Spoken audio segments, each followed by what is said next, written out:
Ebusua too much HSO enye. Yama mu nyina mo akwaba. Mama share biem ede mo ba ye fidi kese eso. Wadaroma obaso na wa subscribe ede amame ehia me pa.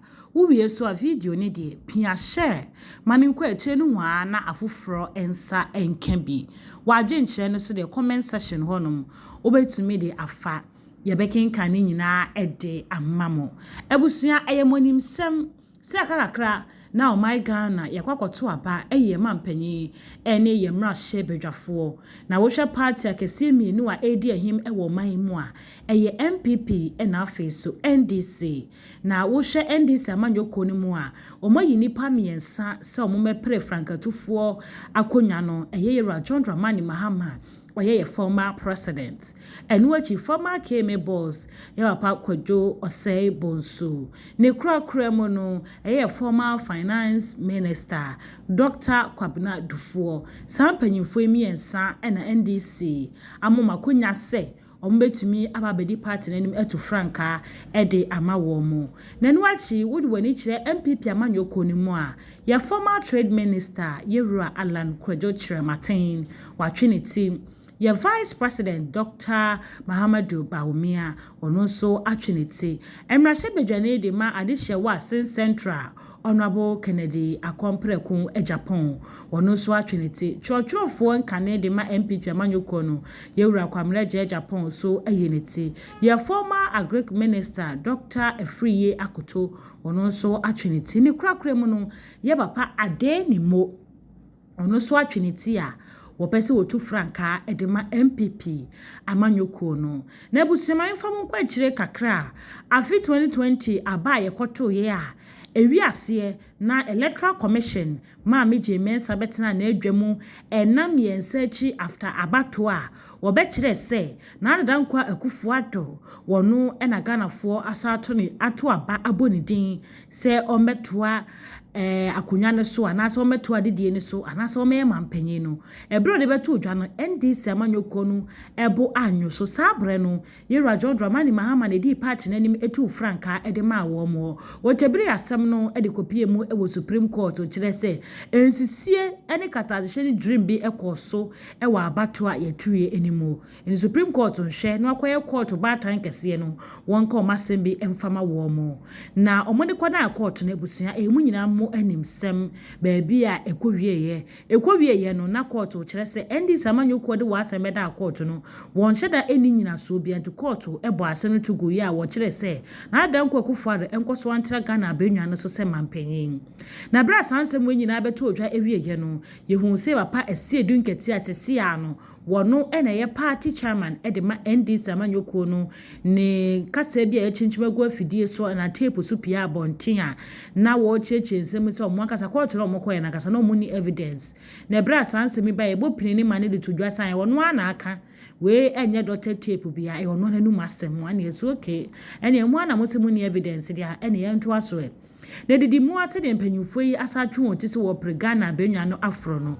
secret chenche bi pa apie efri abrante baako a ye friend Andi Kankama wo kan ede afa Aseidu Nketiah ene Ofosu Ampofo enka no na ye twa madema NDC amanyoko no de enti a wo montamo engo na busua Ghana ya mamra no ekire se obi ko file anaso ko yi so ko fakrata akire se opese wodi party bi anim etu franka na sa abato ne ko na wieye na se wodi ntwa sika potimi da hono mu a ese yisi esa edema oni akro no enti NDC for 2020 tro krata de koma electoral commission ma meje mensa da no ekoje sa refund no na sa refund no na 25 to 12.5% na musu se yisi de ma wo mu na ebrom ne krata ne ko no so ampa yisi etebirisika ne ede ma wo mu ne no na sa time no party chairman Emma NDC amanyoko Yewura Ofosu Ampofo ekwa papa Aseidu Nketiah ona no ye general secretary na so ye chorofo ede ma NDC amanyoko sa abre no eno so banyigase refund de wakwa akwaje na sika no se de NDC ya mamrate ne se accountability de ehu hia e papa ye ukwaje sika na sika bi fa wonsem a bu hu akonta e kire party no enti akontabo ne etesei Aseidu Nketiah mire hia na ti kwa fom se ekum no se how dare you Why the catcher was able to a scour, Macquaje, Wakuntabo, and a mamma to me who was a bar, a Aseidu Nketiah, any year for Ampofo Ntemoa, a bra delegate to Koshia, a tuaba, na you year for Ampofo, a free Akunyano say, chairman, Edema, NDC, Amanyokuna, the Sebramino Casadia, you write a Aseidu Nketiah, wano, and a year chairman, Edema, NDC, Amanyokono, Nebra and the Kankam PM, our movement TV no. Wode hinta sembia ekoso ewo ndi samanyoko no mu etodwa yenkoni enkote nanu masem ne bemra ye ba na yatoa enkomode no eso more argument ni say omo accuse the Haruna led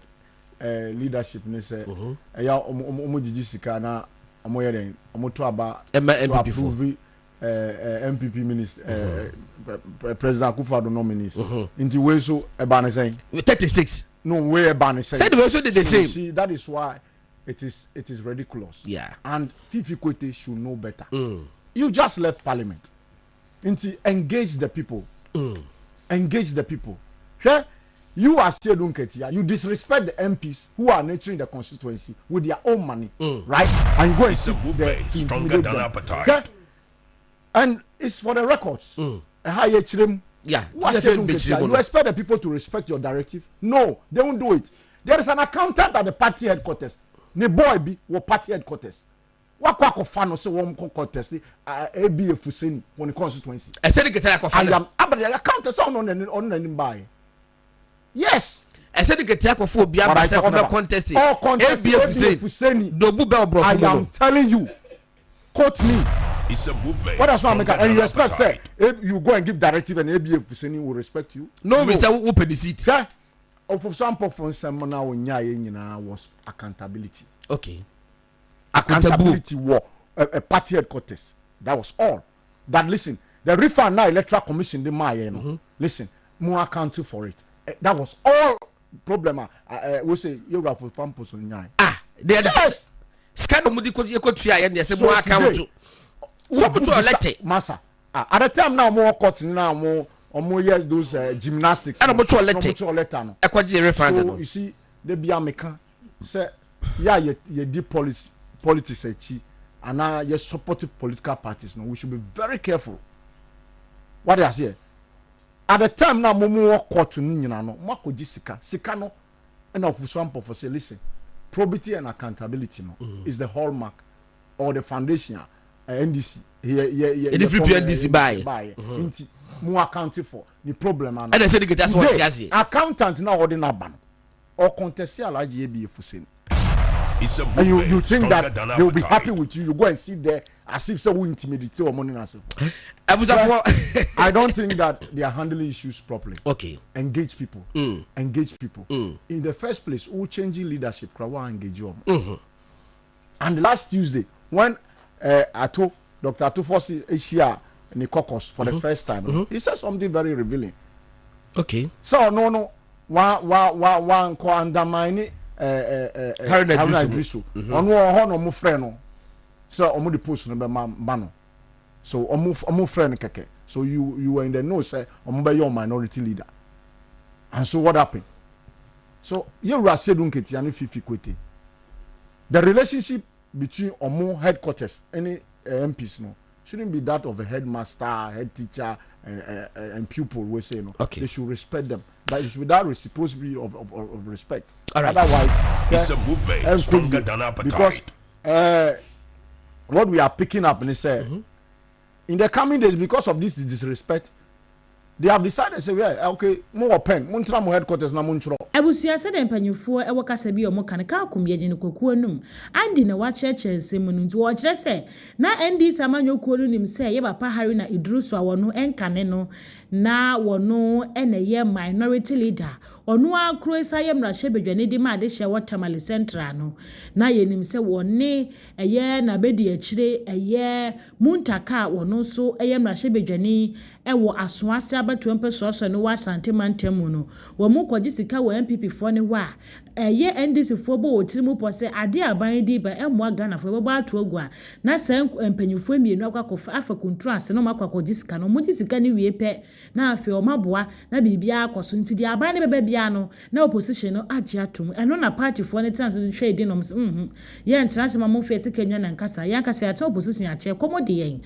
se mo so ho na foforo ba enti mo kofa atofo sin no mo keka ho ma mbedi party ne ni ma sisi ame no kasa yi wokọ Ghana mrahye bedwamu a yewura atofo sin wono na ya minority leader na anu ya wo mo nkoto aba approve ministers a NDC MPs makomako 36 akwa kogiremu ato aba de approve ministers ho asem kura ne yenka enwieye na no na andikankam kiremu se ni nyina ya Aseidu Nketiah adwuma Aseidu Nketiah nsaanoa wono ankasa MPs no onfomu nye bi no doma yeta omuwo mo wodomani mu twitwiri fam wopese wo shem na hyebedwafo na NDC na hyebedwafo ne so enti akoya twuma mentweni aprapre wo mo ne Aseidu Nketiah ntam enti ahwe ya ene NDC ebekwa di ompa so man hwe handle issues ye wo mo party ni mu dia ene election no ebewiewie mo se amwako ne edu se 2020 year wo mo no wo mo sa betina opposition enfie dunsia no mo hwe ade a o mapre ho enti we ni nsem kakra eye andikankam so ede abeto dwa